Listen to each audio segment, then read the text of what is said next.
We are under the Lieutenant Governor's office, so I'm an employee of the state.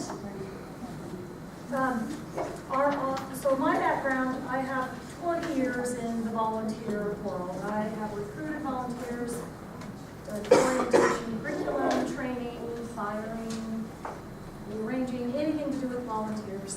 And so as you probably already know, volunteers are a mixed bag.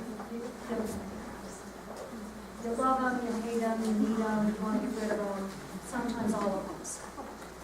So we're going to figure out how to make it work. So our office is devoted entirely to state agencies, counties, nonprofits, churches, schools, anyone in the state of Utah that has a need for volunteerism to help figure out how to train them, manage them, train you, whatever. We are your resource. So I want first and foremost for you to understand that we are a state resource for you, and we don't charge for our services either. So what we offer is we have templates and letters and certificates and trainings that can benefit you or your volunteers. So I leave a stack of business cards here so you know how to get a hold of me. And we do have 2 trainings. Both of them are upcoming, starting in June through the fall. We have one training for anybody that is interested in becoming certified as a volunteer management trainer. So you can learn about volunteer management and then become a certified trainer in that subject. Or we just have a training for volunteer management. You don't want to get this certification, of course. So if any of that is of interest to you, get my business card, contact me, and let's talk. So these are the biggest nuggets to volunteers. So we're going to start off with recruitment, which is always a difficult, well, not always a difficult process. I'm sure you guys have figured out how to recruit volunteers. The biggest caution I give people is take your time. And you know when your events are and your fairs are, so don't wait for the week before to decide, oh, I need 25 high school students to set up these chairs. If you give yourself more time, and I recognize your jobs, and that's a luxury that you don't often have a lot of spare time. But sometimes we get in the mentality of we just need a warm-up, and we're anxious to fill a slot, and that is not a good long-term strategy. Sometimes it's not a good short-term strategy. You need to make sure that you're getting the appropriate person or people or groups for the tasks needed. And sometimes if you wait too long, and sometimes you can help it wait too long. But when you can, make time so you don't just fill a slot with a warm body. And a good way to remember about volunteer recruitment is marketing. You're marketing your job. And so if you're not just talking, so market the actual task that you need done. We need chairs set up. We need, people to take tickets. We need people to balance the books at the end of the day, whatever it is. So you're marketing a specific task in your recruitment so you can get a better outcome. And then it's win-win. You get the job done that you need help with, uncompensated. And then they are fulfilled because it met their requirements as a volunteer, and then that's going to build longevity for your volunteer program. Now, sometimes there's exceptions to that, and that all of you face that is when you have a big event and it's just a short term, like when you need a bunch of unskilled volunteers to do something. That's kind of a one-off from this and is handled a bit differently. Because you can do that kind of last minute because it is a warm body. Sometimes. I guess high school students, you may or may not be able to get them last minute, but in the event you can do that. And then, I don't know if any of you do fundraising for your events either, but this same thing goes with fundraising.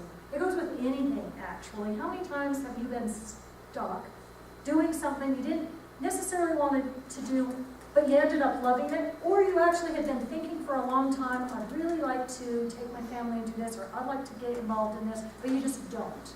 And then sometimes someone comes up to you, you know, at the grocery store, at church, at wherever, and starts talking to you and says, Pearl, you know, are you interested in this? We could use some help. And then I end up doing it where I might not have otherwise. So people sometimes get afraid to ask, and that goes with donations as well. You know, don't be afraid to ask. They might say no. They might all say no. You might have to ask 25 people before you get someone to do it. But even in just asking, it lets, you know, it starts the relationship process and lets them know more about you and what you need. And again, it is a not surefire method, but it's a pretty proven method to get people to help you out. By the way, like when Johnny was speaking, if anybody has any comments or questions, just kind of shout them out as we go. I don't want to be so formal as well, we can have a question and answer at the end, but don't wait if you have a question or a comment. I'm not the only one that you guys can learn from. You can probably learn from each other too, so if you have something to add on, please do so. Barriers are a big reason people don't volunteer. So it would be, can you see? Am I standing right in your way? Okay. It might be helpful for you to identify specific to your event, your organization, what your barriers are. It might be, you know, it's out at the fair and it's in a dusty area, and so, you know, that might be a barrier to somebody not wanting to be in the dust all day or in the heat all day, or they have children, or, you know, so that would be barriers specific to that event, and then barriers just in a broader sense of why people don't volunteer. You know, people don't have a lot of disposable time, childcare might be an issue. So the point is that you identify these barriers, you can mitigate them. And so if you understand that your events are having a hard time getting volunteers because of the heat or something, make sure that you provide, you know, a canopy somewhere for them so they don't need to be out in the 100-degree heat for 8 straight hours, and, you know, water so they can stay hydrated. I don't know, we can't give them water. Yeah, It might be a I compensation. know everybody's just Sorry, no water, no shade. argue that hydration is Sit out here with no t-shirt. But come and work with us because we're great. not give you water or shade or even food, but sure, we're gonna have a lot of fun.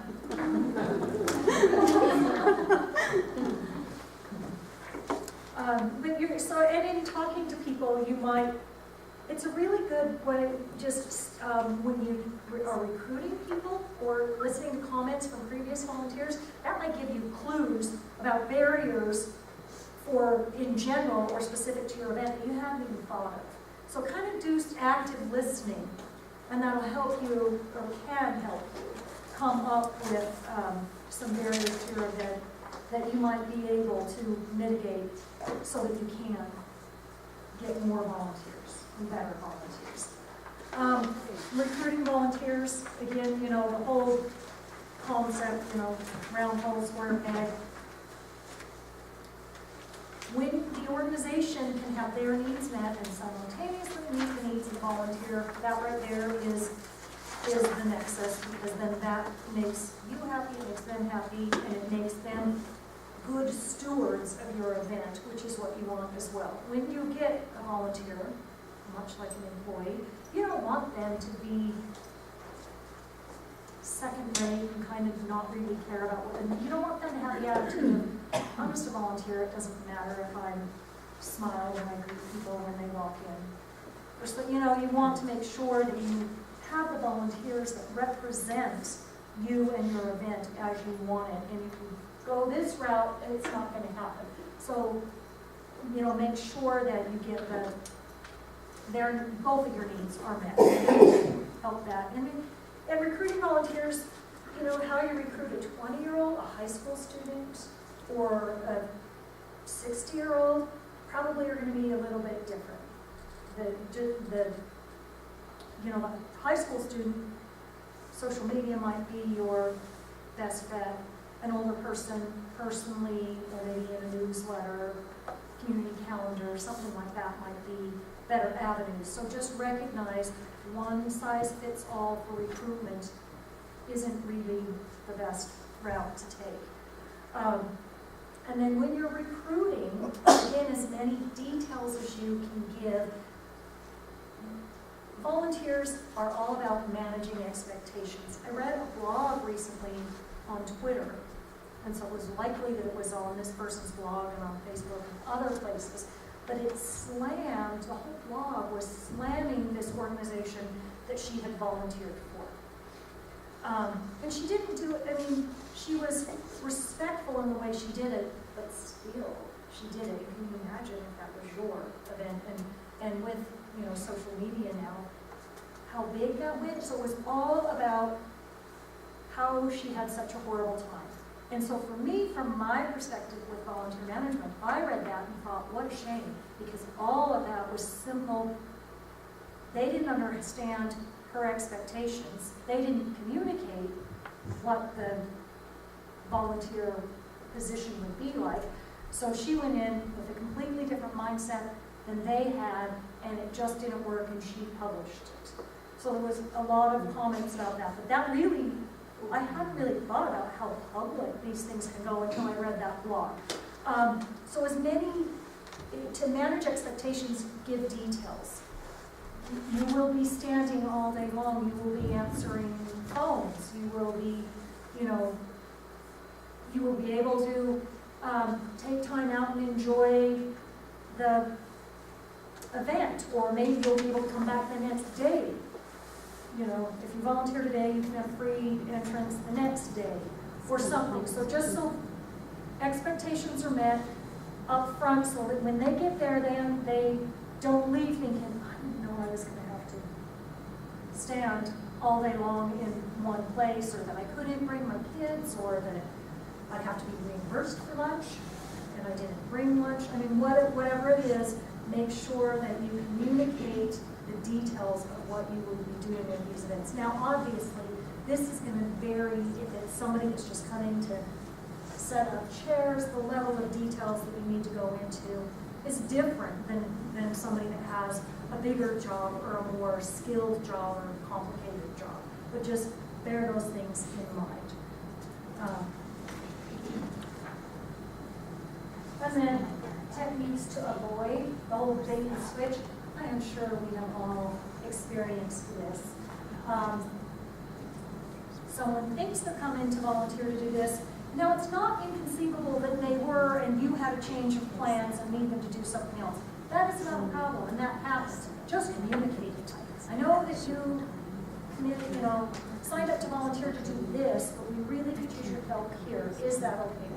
Something like that isn't a big deal. But if you communicate that you were, that I was going to be at a phone bank answering calls, and I got there, and in addition to answering the phone calls, I had to fill out a form that I didn't understand and go give it to someone who yelled at me, or whatever, or if it didn't have anything to do with phones at all. Just be careful of that. And then there's nothing to it. So you could get the message, anybody could do it, or what I've seen happen more often is someone gets there and it's bigger or harder than they think it's going to be, and so they take that on and think, I feel like an idiot, I can't do this, I'm embarrassed, and then it doesn't give them the best experience of you and your event. And the whole, we're desperate. Sometimes that is so common in the volunteer world, and sometimes it actually works if you can do it tongue-in-cheek, but you've got to make sure that you're not insulting about it. And then, not casting the net we talked about, making sure you get the right people. Or making assumptions. Sometimes, it's